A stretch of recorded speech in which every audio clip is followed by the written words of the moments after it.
प्रिय छात्रों, हिंदी के इस शिक्षण सत्र में आपका हार्दिक स्वागत है। आज हम काव्य खंड के अंतर्गत अभिनव मनुष्य शीर्षक कविता के चौथे भाग का अध्ययन करेंगे। प्रस्तुत अंश में राष्ट्र कवि रामधारी सिंह दिनकर जी ने आज के मनुष्य की प्रकृति पर विजय, उसकी साहसपूर्ण सफलताओं तथा निरंतर उन्नति करते रहने की प्रवृत्ति को उजागर किया है। पद्यांश देखें। खोलकर अपना हृदय गिर सिंधु भू आकाश, हैं सुना जिसको चुके निज गूह्यतम इतिहास। खुल गए पर्दे रहा अब क्या यहाँ अज्ञेय, किंतु नर को चाहिए नित विघ्न कुछ दुर्जेय। सोचने को और करने को नया संघर्ष, नव्य जय का क्षेत्र पाने को नया उत्कर्ष। कठिन शब्दों का अर्थ देखें। गिरि माने पर्वत, सिंधु समुद्र, भू माने धरती, गुह्यतम, गुह्यतम माने सर्वाधिक गोपनीय, अज्ञेय अज्ञात, नित प्रतिदिन, विघ्न माने बाधा, दुर्जेय जिसे जीतना कठिन हो, नव्य, नव्य माने नवीन नया। व्याख्या देखें। खोलकर अपना हृदय गिरु सिंधु भू आकाश, हैं सुना जिसको चुके निज गुह्यतम इतिहास। कवि दिनकर जी कहते हैं कि वर्तमान युग में मनुष्य की विलक्षण बुद्धि, शोधपरक प्रवृत्ति तथा उसके साहसपूर्ण कार्यों के परिणाम स्वरूप पर्वत, समुद्र, पृथ्वी और आकाश आदि प्राकृतिक उपादान अपना हृदय खोलकर उसे अपना सर्वाधिक गोपनीय इतिहास बता चुके हैं। खुल गए पर्दे रहा अब क्या यहाँ आगे।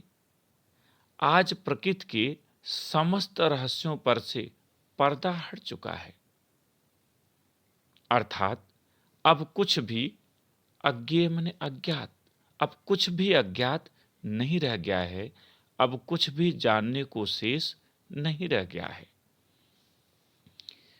किंतु नर को चाहिए नित विघ्न कुछ दुर्जेय। कवि कहता है किंतु मनुष्य बड़ा विचित्र है, वह ऐसी उपलब्धियों की इच्छा करता है जिसे सरलता से प्राप्त न किया जा सके। वह अपने लिए ऐसी बाधाओं को आमंत्रित करता है जिस पर कठिनाई से ही सही परंतु विजय प्राप्त किया जा सके।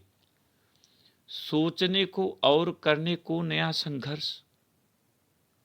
आज का मनुष्य चाहता है कि वह चिंतन एवं कर्म की दृष्टि से, सोचने चिंतन, करने कर्म, वह चिंतन एवं कर्म की दृष्टि से प्रत्येक बार नए ढंग से संघर्ष करे। वह नए ढंग से संघर्ष करने के लिए लालायित रहता है। नव्य जय का क्षेत्र पाने को नया उत्कर्ष तथा नवीन क्षेत्रों में ऐसे क्षेत्र जो अभी अज्ञात रह गए थे, जो उसके सम्मुख आ नहीं पाए थे, उन क्षेत्रों में नई विजय प्राप्त करने के लिए वह निरंतर प्रयत्नशील रहता है। तात्पर्य कि यद्यपि मनुष्य ने प्रकृति के सभी उपादानों पर अपना नियंत्रण स्थापित कर लिया है और उन सभी ने अपने संपूर्ण रहस्यों से उसे परिचित भी करा दिया है, फिर भी मनुष्य हर समय कुछ नया करना चाहता है। इसलिए नए नए क्षेत्रों में वह संघर्षपूर्ण चुनौतियों को स्वीकार करता है और उन्हें विजित करने का निरंतर प्रयत्न करता रहता है। इस भाग में इतना ही। प्रश्न उत्तर देखें। पहला प्रश्न, प्रस्तुत पद्यांश का शीर्षक तथा कवि का नाम लिखिए। उत्तर, प्रस्तुत पद्यांश का शीर्षक अभिनव मनुष्य तथा कवि का नाम रामधारी सिंह दिनकर है। दूसरा प्रश्न, रेखांकित अंश की व्याख्या कीजिए। और यहाँ रेखांकित अंश हैं, खोल कर अपना हृदय गिर सिंधु आकाश, हैं सुना जिसको चुके निज गूढ़ तम इतिहास, खुल गए पर्दे रहा अब क्या यहाँ अज्ञे।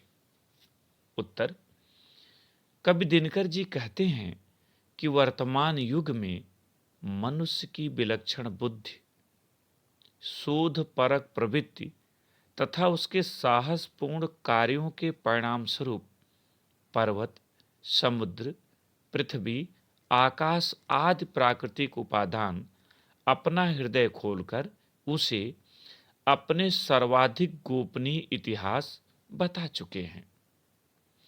आज प्रकृति के समस्त रहस्यों पर से पर्दा हट चुका है, अर्थात अब कुछ भी अज्ञात नहीं रह गया है, अब कुछ भी जानने को शेष नहीं रह गया है। तीसरा प्रश्न, इन पंक्तियों में कवि ने अभिनव मनुष्य की किन सफलताओं की चर्चा की है। उत्तर, इन पंक्तियों में कवि ने अभिनव मनुष्य की प्रकृति पर विजय, निरंतर प्रगति करते रहने की प्रवृत्ति और उसकी साहसपूर्ण प्राप्त की गई सफलताओं की चर्चा की है।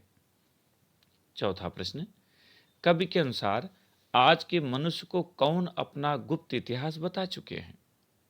उत्तर, कवि के अनुसार आज के मनुष्य को उसकी विलक्षण बुद्धि, शोधपरक प्रवृत्ति एवं साहसपूर्ण कार्यों के कारण पर्वत, समुद्र, धरती और आकाश अपना गुप्त इतिहास बता चुके हैं।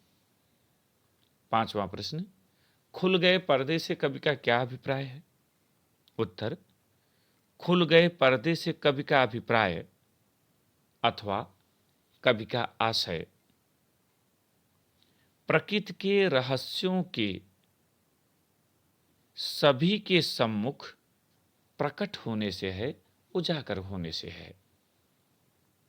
एक प्रश्न और देख लें, कभी कभी व्याकरण के रूप में ऐसा भी पूछा जाता है, भूयुम सिंधु शब्दों के दो दो पर्यायवाची शब्द लिखिए। उत्तर में आप एक तरफ शब्द और दूसरे तरफ पर्यायवाची शब्द हेडिंग डालें। शब्द के नीचे भू लिखें और पर्यायवाची शब्द के नीचे भूमि, पृथ्वी, धरती आदि आप जानते हैं। उसी तरह शब्द के नीचे सिंधु लिखें और पर्यायवाची शब्द के नीचे समुद्र, जलधि आदि लिख दें। मुझे उम्मीद है कि आपको यह भाग अच्छी तरह से समझ में आ गया होगा। अगले भाग के साथ फिर मिलेंगे। बहुत बहुत धन्यवाद।